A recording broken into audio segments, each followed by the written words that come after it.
जय श्री सीताराम मित्रों, भक्तजनों। शिव महापुराण की कथा कह रहा हूँ। मैं ये कथा रोज टीकमगढ़ मध्य प्रदेश से कहता हूँ। अध्याय 15 तक कथा हो चुकी है। विद्येश्वर संहिता कह रहा हूँ, जो कि पहली संहिता है शिव महापुराण की। आइए हम सब मिलकर मंगलाचरण करते हैं, इसके बाद कथा प्रारंभ करते हैं। नमोस्तु रामाय सा लक्ष्मणाय देव्यै च तस्यै जनकात्मजाय। नमोस्तु रुद्रेन्द्रियमानिलेभ्यो नमोस्तु चन्द्राग्निमरुद्गणेभ्यः। अखण्डमण्डलाकारं व्याप्तं चराचरं तत्पदं दर्शितं येन तस्मै श्रीगुरुवे नमः। वक्रतुण्डमहाकाय सूर्यकोटिसमप्रभा निर्विघ्नं कुरु मे देव सर्वकार्येषु सर्वदा। भवानी शंकरौ वंदे श्रद्धा विश्वासरूपिण्यौ याभ्यां व्यानान् पश्यन्ति सिद्धा स्वान्तास्तमीश्वरम्।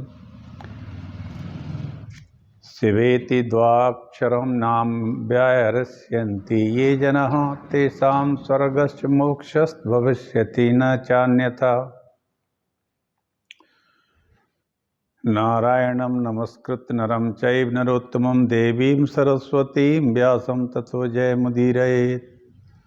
ओम नमो देव्यै महादेव्यै शिवायै सततं नमः। नमः प्रकृत्यै भद्रायै नेतः प्रणतः स्मताम्।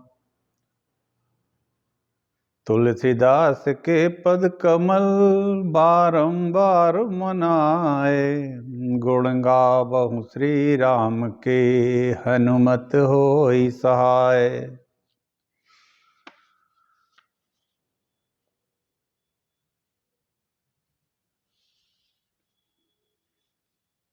कल तक अग्नि यज्ञ आदि बार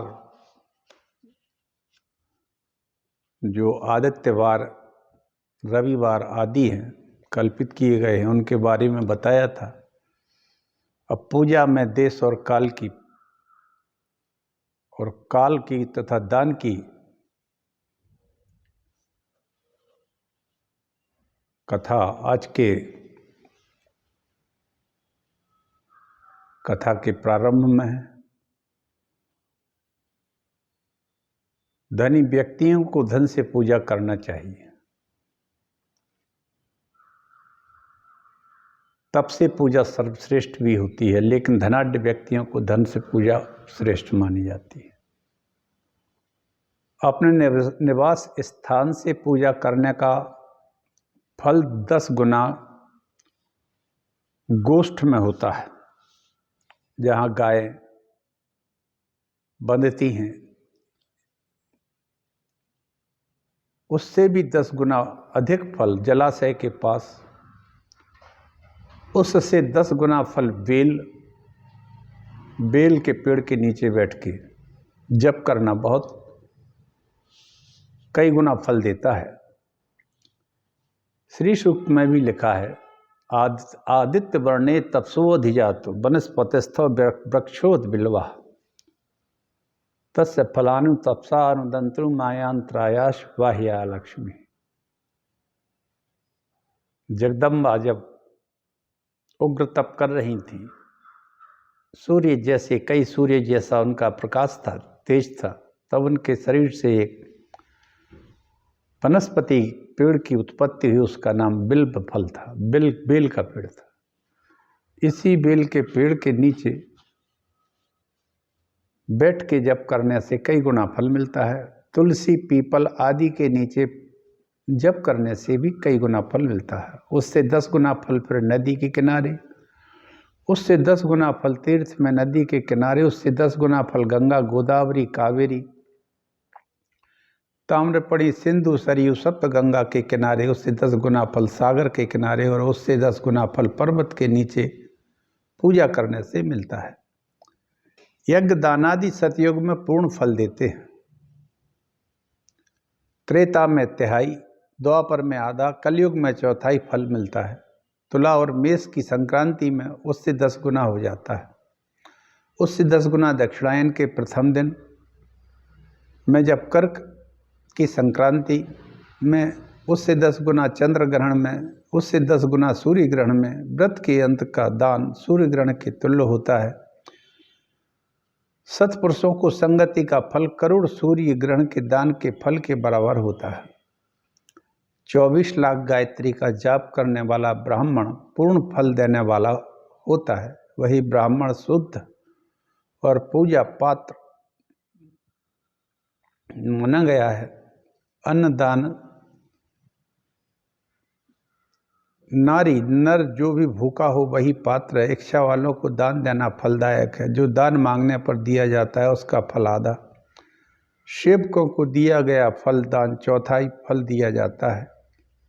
दान 10 वर्ष स्वर्गवास के बराबर।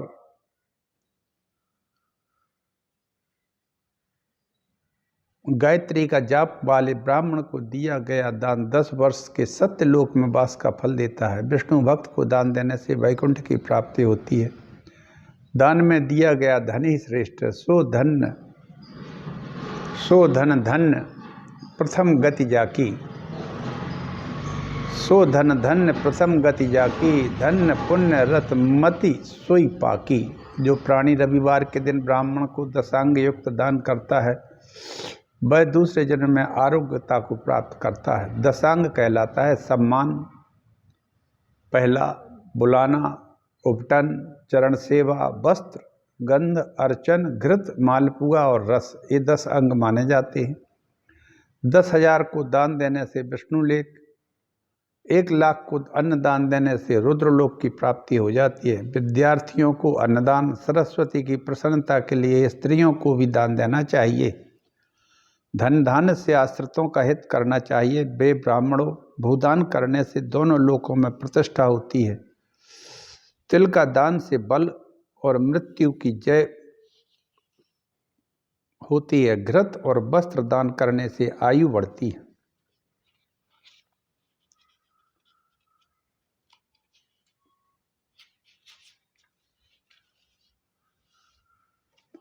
कन्यादान से जन्म पर्यंत भोग प्राप्त होते हैं। कन्यादान का महत्व बहुत है। इससे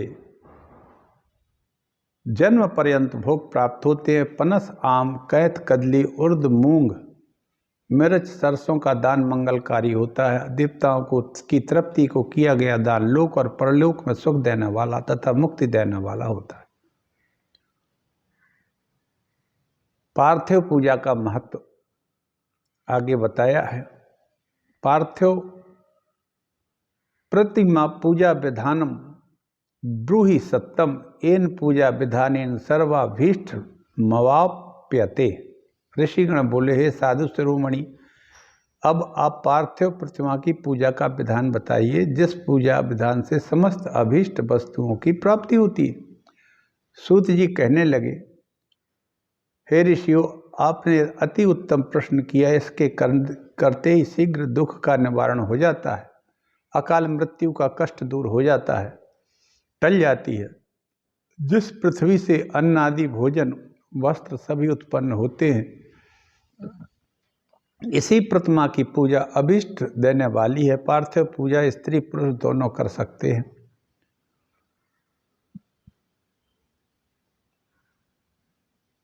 प्रश्न भी 4 प्रकार के होते हैं। एक तो होता है तुच्छ, जो वाद विवाद हार जीत दर्शाने के लिए की जाते हैं। दूसरा कनिष्ठ, वक्ता की परीक्षा को किए जाते हैं। तीसरा है मध्यम, जो अपनी बुद्धि की चतुराई दिखाने के लिए किए जाते हैं। उत्तम वो होता है जो अपने कल्याणार्थ संदेह को दूर करने को किए जाते हैं। ऋषियों का प्रश्न उत्तम श्रेणी का था। नदी तालाब आदि के पानी के नीचे की मृत्तिका लेकर शोधित कर कमंडल में मर्दित कर पीछे दूध डालकर प्रतिमा बनावे, घर में स्थापित लिंग की एक पाव नैवेद्य से और मनुष्यों द्वारा बनाए गए लिंग की एक शेर नैवेद्य से षोडशोपचार पूजा कर चढ़ावे। देवताओं के लिंग पर 3 शेर प्रादुर्भूत हुए लिंग पर 5 शेर नैवेद्य चढ़ाना चाहिए। 1000 शेर या एक प्रस्थ नैवेद्य चढ़ाने से ब्राह्मणों को सत्यलोक की प्राप्ति होती है। 12 अंगुल चौड़ा, 24 अंगुल लंबा, 1 अंगुल अधिक, इस तरह 25 अंगुल लंबा और 15 अंगुल ऊंचा लोहे का या काष्ठ के पात्र का नाम भी शिव है। उसके 8वें भाग का नाम प्रस्थ है, जो 4 कुड़ाओं के बराबर होता है। तेल गंध जल से यथोक्त प्रमाण में मनुष्यों द्वारा स्थापन किए हुए लिंग की 10 प्रस्थ, 10 शेर नैवेद्य से ऋषि द्वारा स्थापित लिंग की 7 प्रस्थ से स्वयं उत्पन्न हुए लिंग की 1000 प्रस्थ नैवेद्य से पूजा करनी चाहिए। अभिषेक करने से आत्मशुद्धि, गंध चढ़ाने से पुण्य की प्राप्ति, नैवेद्य से आयु की और संतोष, धूप धन व पुण्य दीपक से ज्ञान, तांबूल से भोग की प्राप्ति होती है। इसलिए स्नान आदि 6 वस्तुओं को कल्पना करे। जाप और नमस्कार अभिष्ट फल प्रदाता है। हे ऋषियों, भाद्रपद मास में शुक्रवार के दिन और श्रावण मास में शुक्ल चतुर्थी के दिन गणेश पूजन भूलोक में इष्ट की प्राप्ति पर कराता है। पौष मास में शतभिखा नक्षत्र और धन के सूर्य में गणेश जी की पूजा फलदायक होती है। भाद्रपद मास का शुक्रवार, भाद्रपद मास का शुक्रवार श्रावण शुक्ला 14 आई, उस दिन गणपति की पूजा कर सब सुख होते भाई भाई। अग्निदेव की पूजा से मनुष्य के पाप और दुखों का नाश होकर पुत्र प्राप्ति होती है। शिवादि के 12 की पूजा तिथि नक्षत्र श्रेष्ठ दिन मनोकामना की पूर्ति करने वाला है। पर्व का दिन युक्त तिथि देवताओं के कार्य में श्रेष्ठ है। देव कार्य तिथि के प्रथम प्रहर में, पितृकारी मध्याह्न व्यापनी तिथि में करे। शुभ नक्षत्र युति तिथि देव कार्य में ग्राह्य है। गणपति की पूजा कृष्ण पक्ष की चौथ को करने से पाप क्षय हो जाते हैं। चैत्र मास में चतुर्थी के दिन पूजा करना, श्रावण में आदित्यवार और हस्त नक्षत्र युक्त सप्तमी के दिन, माघ शुक्ल सप्तमी के दिन आदित्य का पूजन करें। ज्येष्ठ और भाद्रपद मास में श्रवण नक्षत्र युक्त द्वादशी को भगवान विष्णु का पूजन इष्ट फलदायक होता है। विष्णु भगवान में द्वादशी में कोई अंतर नहीं है, ये सब एक ही कहलाते हैं। इसलिए हर माह की वैसे तो द्वादशी हरित तिथि अच्छी है, श्रेष्ठ है, लेकिन भगवान विष्णु बड़े के बराबर ही द्वादशी तिथि मानी जाती है।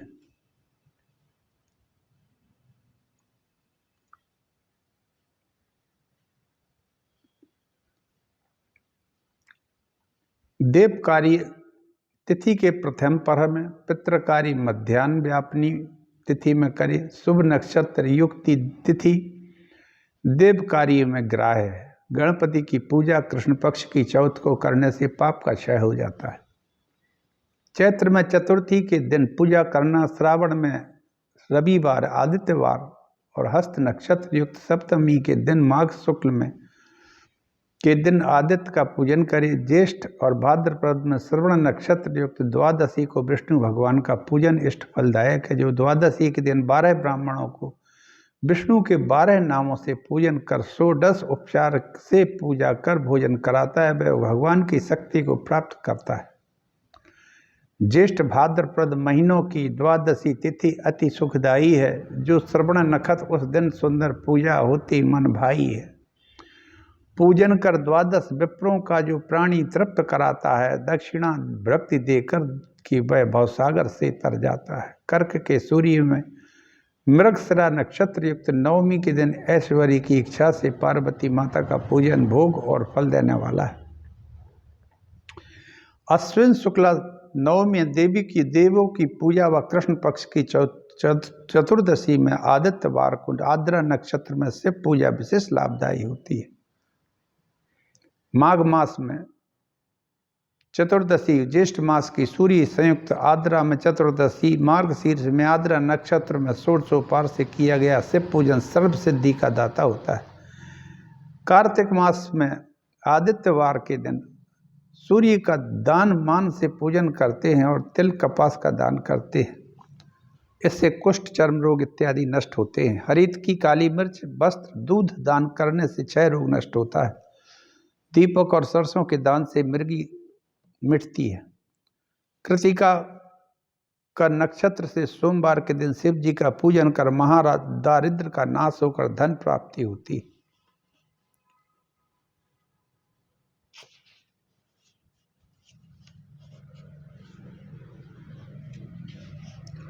कृतिका नक्षत्र युक्त मंगलवार के दिन स्कंद का पूजन करें।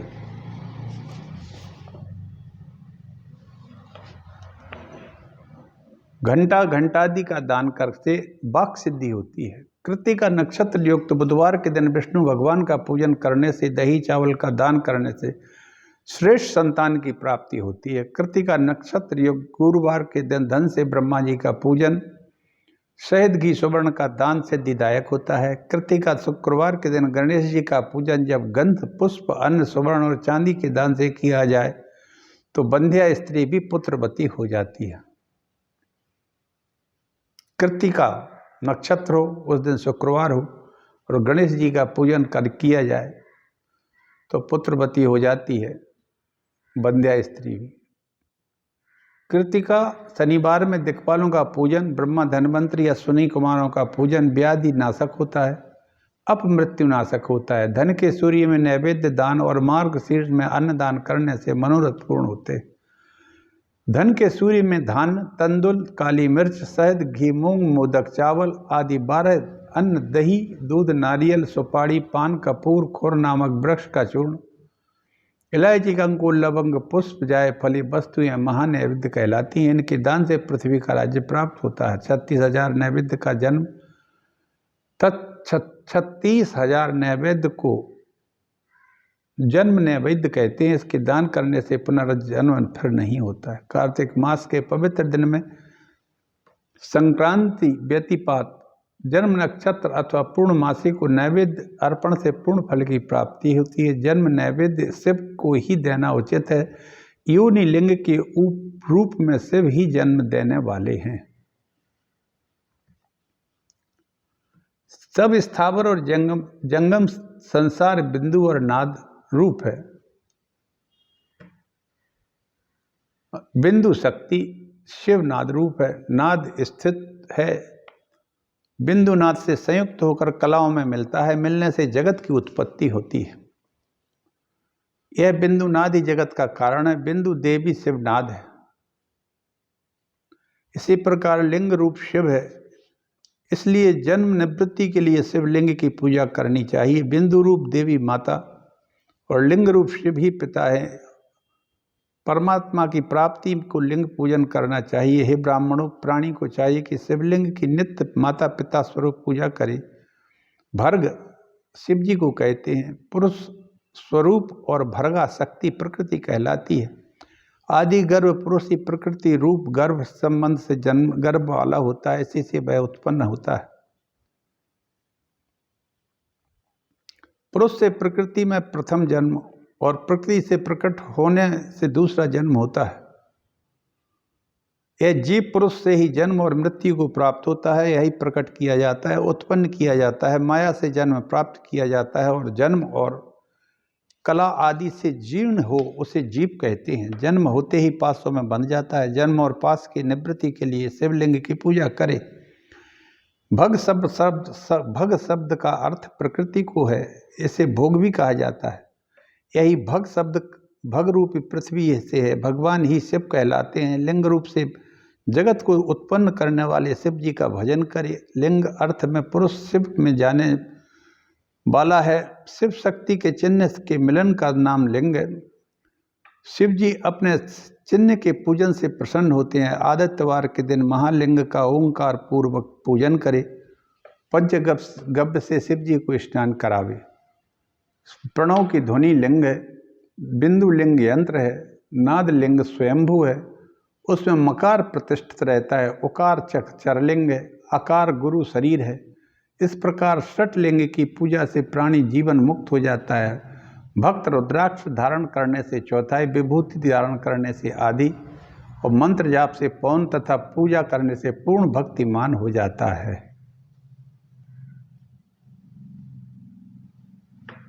ऋषि कहते हैं, सूत जी आप हमें प्रणव का महात्म और बताइए, षटलिंग का महात्म और शिव भक्त की पूजा के विषय को क्रम से कहिए। सूत जी कहने लगे, ऋषियों आपने अति सुंदर प्रश्न किया, इसका उत्तर तो अस्योत्तरम महादेवो जनाति न चापरा। शिव जी के अतिरिक्त कोई इसको नहीं जानता।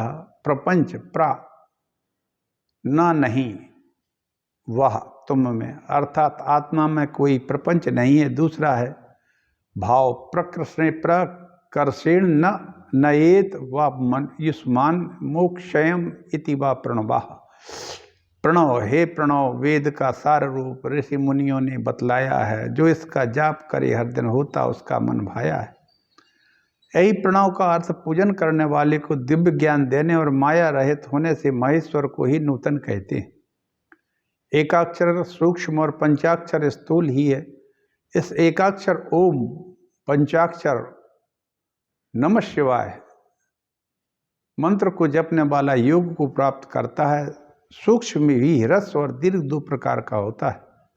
अकार उकार मकार बिंदु नाथ सहित अर्धचंद्र बिंदु सहित वर्ण और मात्रा रहित और शब्द काल से युक्त अ उ मा दीर्घ प्रणव कहलाता है। अ उ मा 3 अक्षर मात्र ह्रस्व प्रणव कहलाता है, जो सभी पाप और ताप को मिटाने वाला है। जिनकी संसार में प्रवृत्ति है उनको ह्रस्व ओंकार का जाप करना चाहिए। 9 करोड़ जप करने से प्राणी शुद्ध हो जाता है। फिर क्रम से 9 करोड़ जप करने से तेज वायु आकाश जय होते हैं।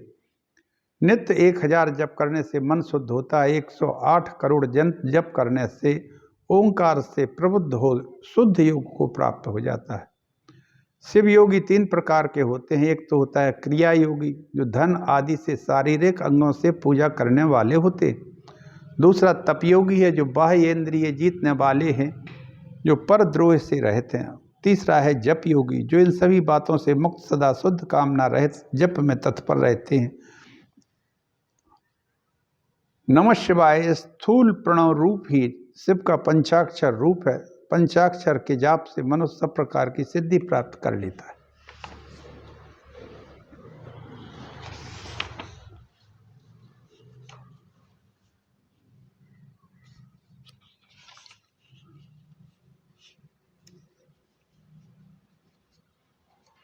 ओंकार को आदि में लगाकर सदा पंचाक्षर जप करना चाहिए। मनोरम स्थान में शुद्ध, देश में शुद्ध मन से पंचाक्षर मंत्र का 12,000 जप करिए और पत्नी से अपने पासे पार्वती स्वरूप गुरु के सानिध्य में ईशान पुरुष अघोर वाम सद्योजात रूप 5 से भक्तों का वर्ण कर पूजा करे।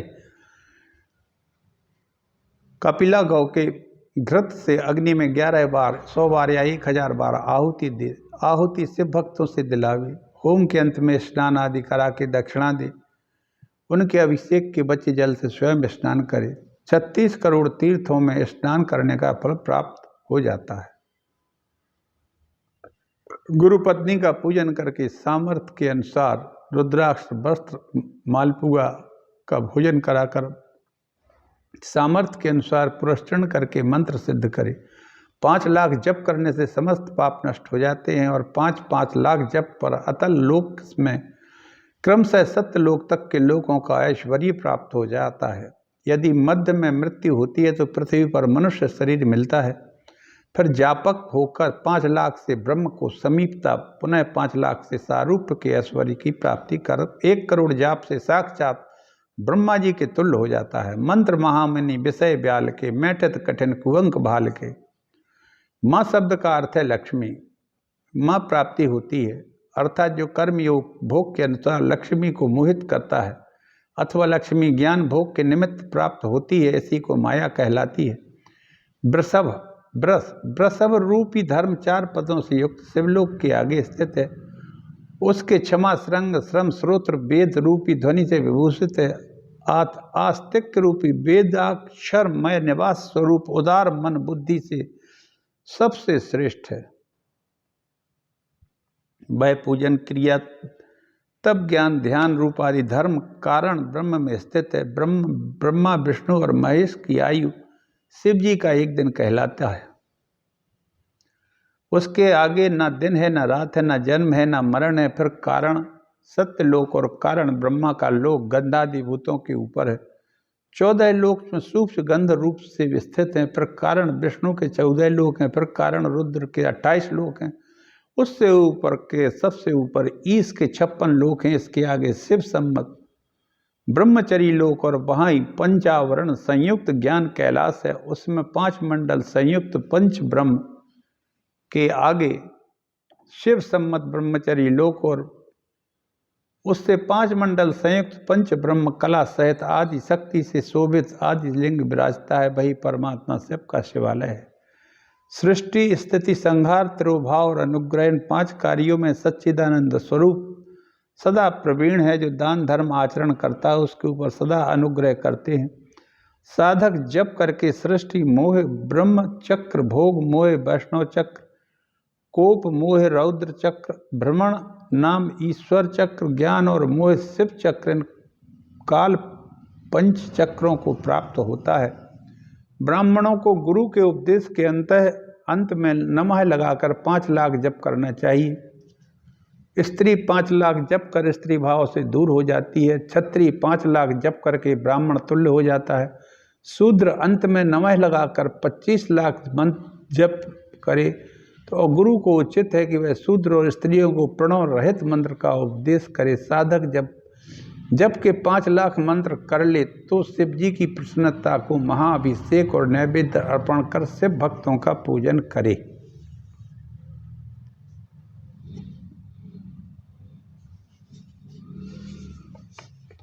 इस तरह विद्येश्वर संहिता की जो नवान्न परायण विधि है प्रणव का अर्थ है वो सब मैंने कहा, पुराण से कहा, पार्थिव पूजा को कहा, विभिन्न विभिन्न देवों की पूजा का फल भी कहा। इसी के साथ मैं आज की कथा को यहीं विश्राम देता हूँ। मित्रों,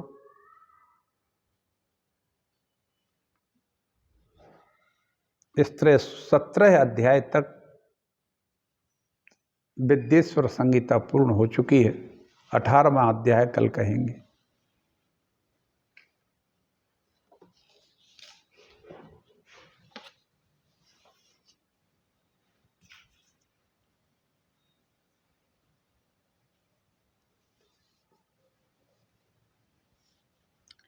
भगवान शिव सब पर कृपा करें।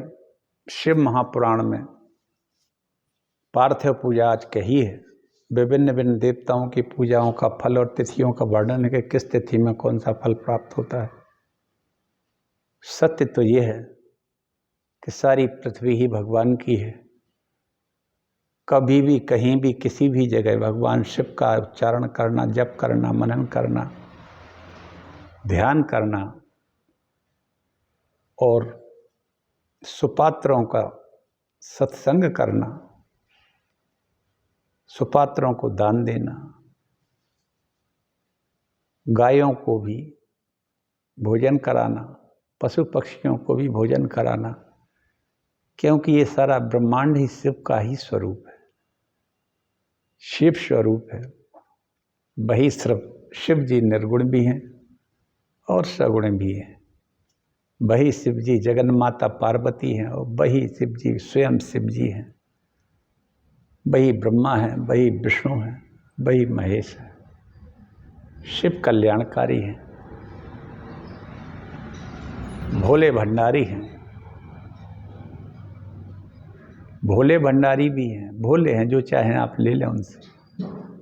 ध्यान रहे इस बात का। लेकिन कि वो ज्ञान के संपूर्ण स्वरूप भी हैं, ज्ञान ही शिव जी हैं। इसलिए सदैव भगवान शंकर का चिंतन करना चाहिए और शिव जी के चरणों में ध्यान करना चाहिए। भगवान शिव सबका कल्याण करे, ऐसी मेरी भगवान शिव से प्रार्थना है। ओम नमः शिवाय, ओम नमः शिवाय। वंदे मातरम।